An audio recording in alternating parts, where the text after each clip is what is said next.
The blue whale can weigh up to 200 tons. This shouldn't exist. Most of the time, size hits a wall. Bigger bodies demand more energy, more oxygen, and more stability. When environments shift, they collapse first. So here's the problem. If gigantism is risky, why didn't dinosaurs reach this scale first? Or why didn't ancient marine predators do it? In this video, you're going to see what actually made this impossible body sustainable, the one feeding strategy that unlocked extreme size, and the massive shift in ocean circulation that changed the rules. And if you miss this, you'll keep believing the blue whale is just a bigger animal, because one hidden limit should have killed it first.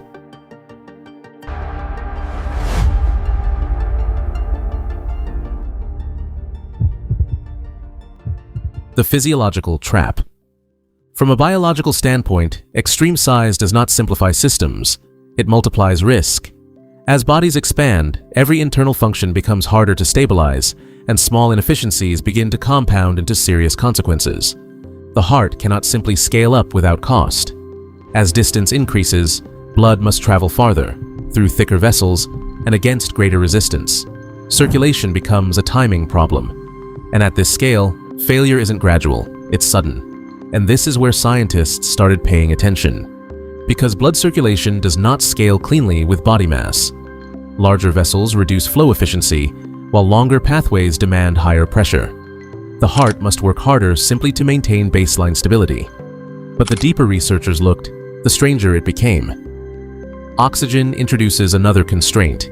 A larger body demands exponentially more oxygen, yet intake cannot increase without limit. In water, this limitation intensifies. Marine mammals must surface to breathe, then dive while tissues continue consuming oxygen with no replenishment. Every dive becomes a countdown. Blood must be redirected toward essential organs, while other tissues are temporarily deprived. At this scale, even minor miscalculations carry consequences. However, heat regulation adds another layer of instability. As water extracts heat far more efficiently than air, a massive organism must constantly balance insulation, circulation, and metabolism just to remain stable. Too much insulation traps heat, too little drains energy. There is no comfortable middle ground. Movement brings its own cost. Accelerating enormous mass requires substantial energy. Recovery takes longer. Injuries become harder to survive. Reproduction slows. From an evolutionary perspective, this design should not persist. And for most of Earth's history, evolution avoided building animals just like this. But that was only the beginning. The twist. When scientists traced the blue whale's lineage backward, they expected to find giants at the beginning. They didn't. But instead, what they found changed the direction of the investigation. The ancestors of the largest animal in history were small, four-legged mammals living along ancient coastlines. They moved cautiously between land and shallow water. They were not dominant, not powerful, and not especially large. Then researchers noticed something unexpected. These animals survived the way evolution usually prefers, through efficiency, through flexibility, through restraint. And that detail mattered. Over millions of years, some of them began spending more time in water. Limbs reshaped into flippers, bodies elongated, nostrils migrated upward. At first, nothing seemed unusual. This transition had happened before in evolutionary history. Reptiles had done it, birds had done it, other mammals had done it. Most of those lineages followed a predictable pattern. They streamlined, they optimized, they stabilized. But this lineage didn't stop. Instead of leveling off at a moderate size, it kept growing. Generation after generation, body mass increased, energy demands rose, and this is where things become strange. Because evolution normally slows growth when costs rise, it trims excess, it selects restraint. But here, the opposite happened. Eventually, this process produced the largest animal to ever exist. At the time, nobody understood why. Why would entering the ocean unlock extreme size when that same ocean had existed for hundreds of millions of years without producing anything comparable? And more importantly, what has changed in the world itself? The explanation wouldn't come until years later. The false explanation. At first, the explanation seemed obvious. Water supports weight, buoyancy counteracts gravity, allowing bodies to grow larger than they ever could on land. For years, this idea went largely unquestioned. It sounded logical, felt scientific, and it neatly explained why the largest animals lived in the ocean. But when researchers looked closer, the data didn't make sense.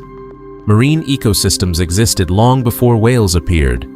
Sharks have dominated the oceans for more than 400 million years.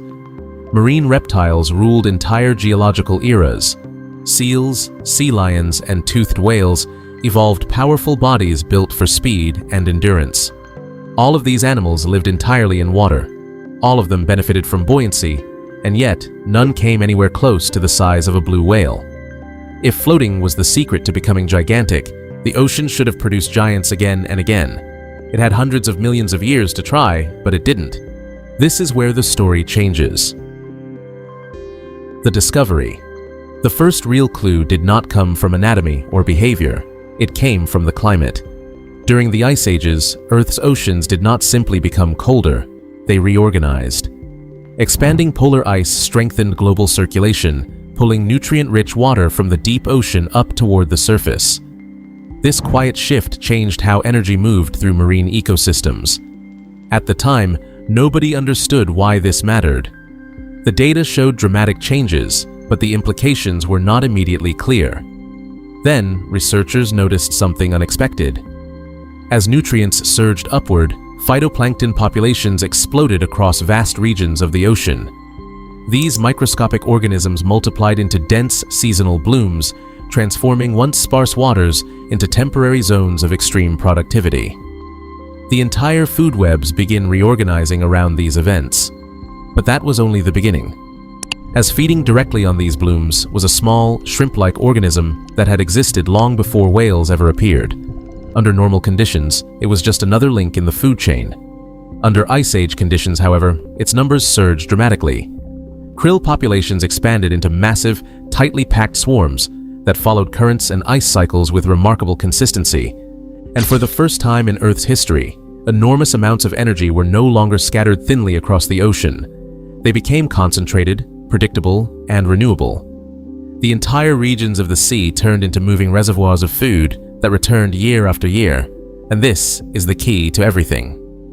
Under these conditions, chasing prey stopped being the most efficient way to survive, as speed and precision mattered less than volume. To understand this, we need to note that the blue whale did not become large and then searched for food to support its size. It encountered an environment where extreme size finally made sense. Its massive body allowed it to engulf more water, capture more krill, and gain more energy without paying an equal metabolic cost. This raises an unsettling possibility. Evolution did not select gigantism because it was superior. It allowed gigantism because, for a brief moment in Earth's history, the environment made it affordable. The blue whale was not designed for dominance and was permitted by abundance. Up to this point, the mystery appears solved. The blue whale finally makes sense, but this is where the explanation becomes uncomfortable. Because if gigantism only works when the environment is perfect, then size is not strength, but dependence. And that realization forces a final question scientists cannot ignore. What happens when the ocean stops being perfect? The final paradox. The blue whale exists only because krill exist, and krill exist only because cold water, seasonal ice, and stable ocean circulation align with near-perfect consistency. This is not a flexible system, and it does not adapt easily. When even one of these conditions weakens, the entire ecological structure begins to destabilize. When industrial whaling began, humans did not simply remove individuals from a population. They disrupted a species that had almost no margin for error, forcing a body built for abundance to survive in conditions of sudden scarcity. At the time, nobody understood how fragile this balance truly was, and that vulnerability never disappeared. As oceans continue to warm, currents begin to shift. Nutrient upwelling becomes less reliable, and krill populations fluctuate more dramatically. Without krill, size stops being an advantage and instead becomes a liability. This is the final paradox. The largest animal ever existed only because the ocean briefly became perfect for it. And if that perfection disappears, the blue whale may not decline gradually. It may simply have nowhere left to exist. The blue whale feels like proof of nature's power, but it is actually evidence of how narrow the margin for life can be. Its existence was never guaranteed by strength, dominance, or evolutionary success. It was allowed by a temporary alignment of climate, currents, and food.